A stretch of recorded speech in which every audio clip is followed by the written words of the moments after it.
Remember walking home from school, then suddenly having that dread that you left your games console at home? There's a possibility that it might be eaten because you left it unattended with a wild animal. The only way of getting that games console back is to feed the elephant and then try and retrieve it by cleaning up his poo?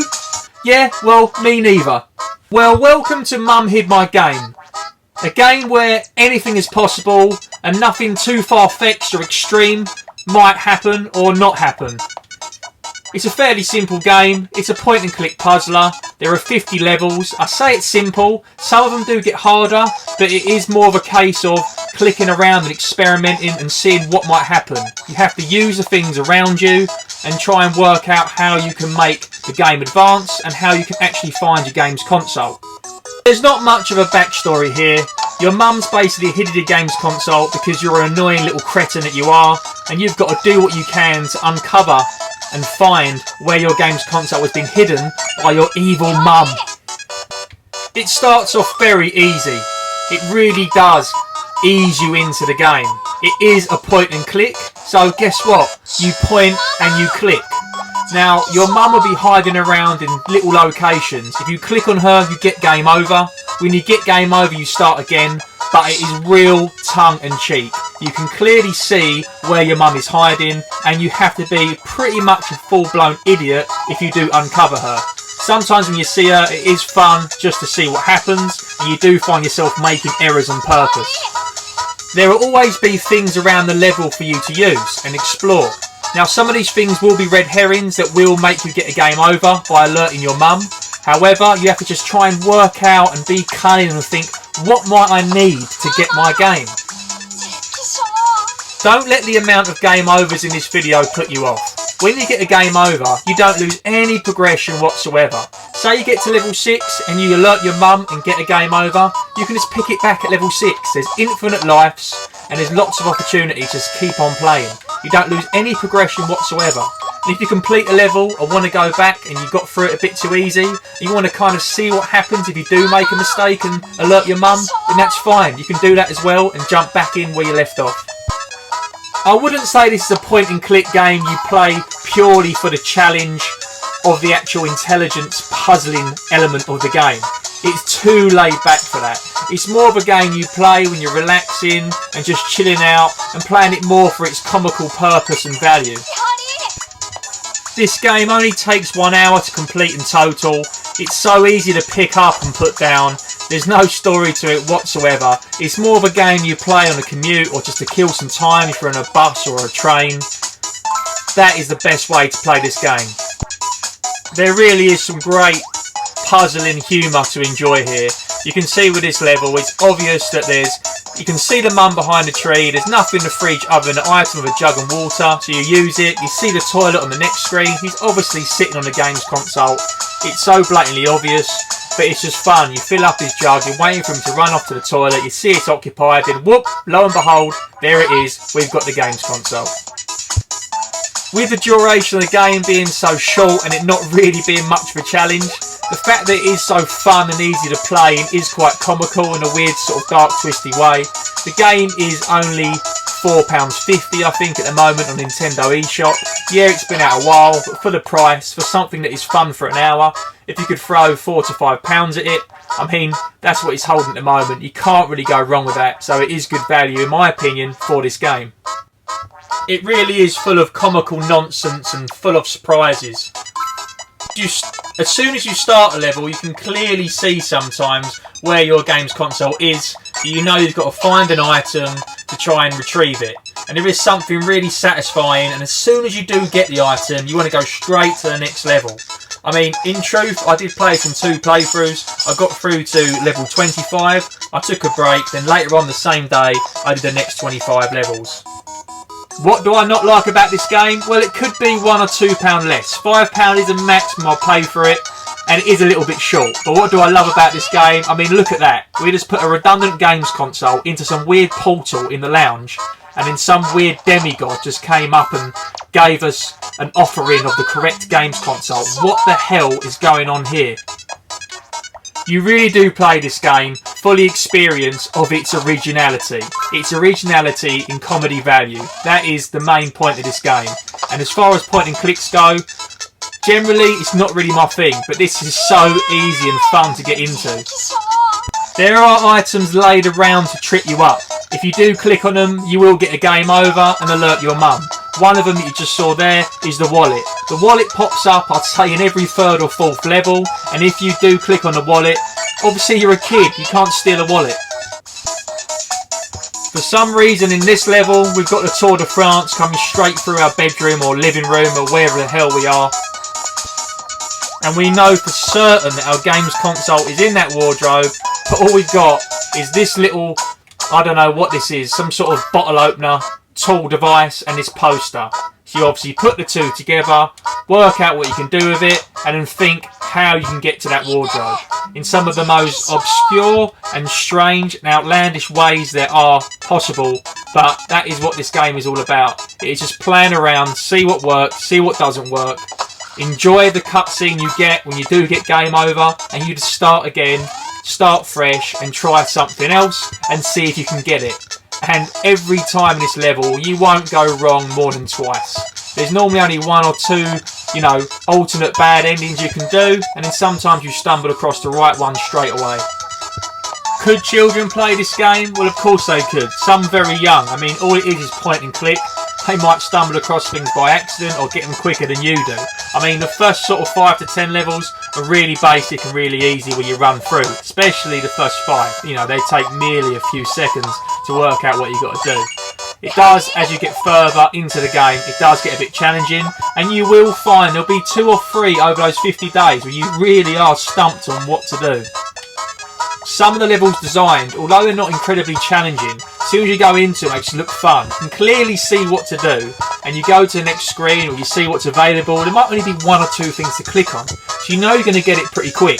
But it is just fun and enjoyable doing it. It is a puzzler that is seen to be made for you to get very easy, but it's just enjoyable playing it out and experiencing it.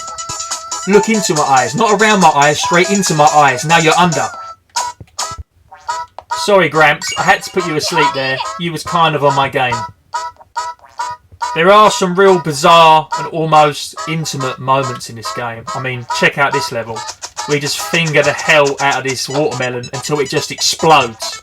And yes, Mum, we could see you hiding behind that lampshade. It's not the same basic puzzle system over and over again, lashed out and repeated on each level. You've got to give the game designers some credit here. They have thrown different elements in it. Here you've got a timer, you've sort of got to guess how long it takes and blindly guess the actual time and duration of it as the shutter closes. And there's some where you're playing spot the difference, some where it's noughts and crosses.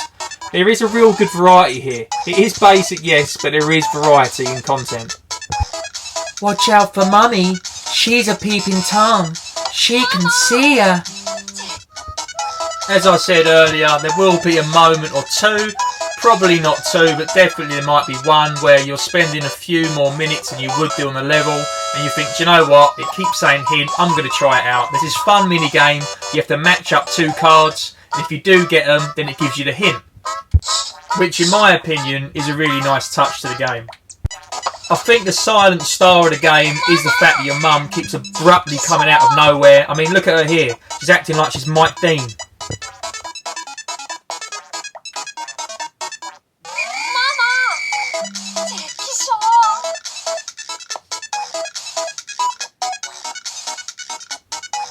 While there are 4 grown men clutching their crutches in this little boy's bedroom, is frankly a little bit alarming.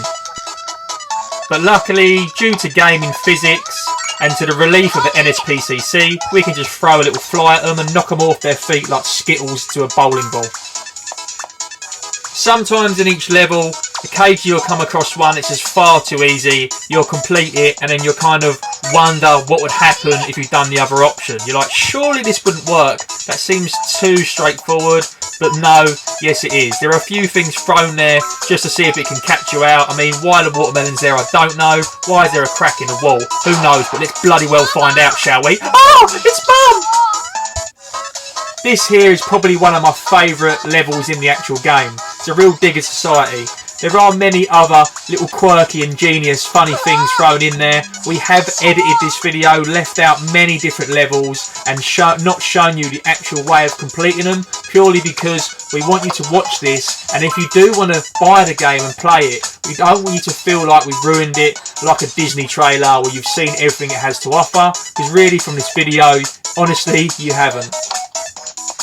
Hey Grandad, how are you? Did you enjoy your nap? Want a cup of tea? Hold on a minute. Hadouken! There are some real laugh out loud moments in this game. Sometimes the levels go off from puzzler and more just into fun minigame. I mean, look at this one here. It's like going straight into the carnival. I'm absolutely adamant it's in the middle cup as well. I must have played that 3 times. I swear it was in the middle cup, but it wasn't. Remember what I said earlier? Do not touch Mum's purse. Hey Mum, sorry about that earlier. Hope everything's okay. Here, have a flyer. Let me just throw it straight in your face. This level here is a little bit complex. I mean, this is one of those ones where you might have to use the hint. I think I did on this one because I had absolutely no idea what went where or how I would progress with it. This one is a nice fun one. There are all different rings located in different places, and then you basically go to a nice little format of noughts and crosses.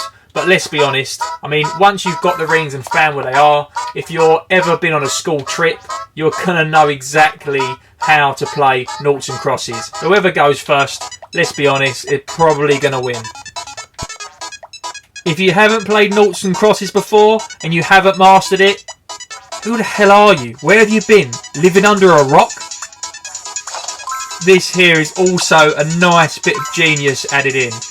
You've got to feed your cat to wake him up, and then there's a cucumber. I mean, you know what to do with that. If you've got YouTube, everyone has seen videos of cats freaking out to cucumbers. You can see here at the start of the level where your game's console is. You just got to find a way of retrieving it. Now you're going to get some things wrong on the road, and that's just part of the fun to it. We did find it, of course, but we don't want to show you how we got there. You're probably wondering what the hell's going on here. We shift to the next room, back to the next, and yes, it's spot the difference. It is real basic though. It is literally 3 things to spot, and then you've got your games console. But who doesn't love spot the difference? It is just so fun. Hello, kind sir. Can I put my fist in your mouth? Come on, guys. Don't be surprised. I did say this game was weird. I mean, look. We got a goat here. Why is there a goat in the house? Why is there a beam of light coming from the ceiling? We all know what's going to happen here. Yes, it's a sacrifice to the gods. Or is it just some aliens? I don't know. Take the goat. Thank you. Sometimes you know what to do in the level to get the game's console, but you kind of just want to mess about and have some fun. I mean, who doesn't want to throw a ball at a man's... Why is this kid's house suddenly turned into a sports complex? I have absolutely no idea. You just got to enjoy it and go with the levels. Don't question it. Good shot, sir. Good shot. Straight in the hole. Hey, Mum. I'm sorry about earlier and taking your purse. Here, sit down. Have some fries. There will be points in the game where you kind of feel like the level designers are just kind of given up. They feel like, yeah, they've took your money, they've got you hook, line and sinker. I mean, look at this level. Your mum is literally hiding in the closet while you lay out your little book and your pencil and your rubber, and all you've got to do is do your homework. That is literally all you do. You lay the table and your mum's like, yeah, you've been good. Here, have your computer game. That is literally it. To summarise, it's a cheap game, it's a quick game, it's an easy game, it's a fun game, it's full of variety. For more indie content, check my channel. Cheers guys.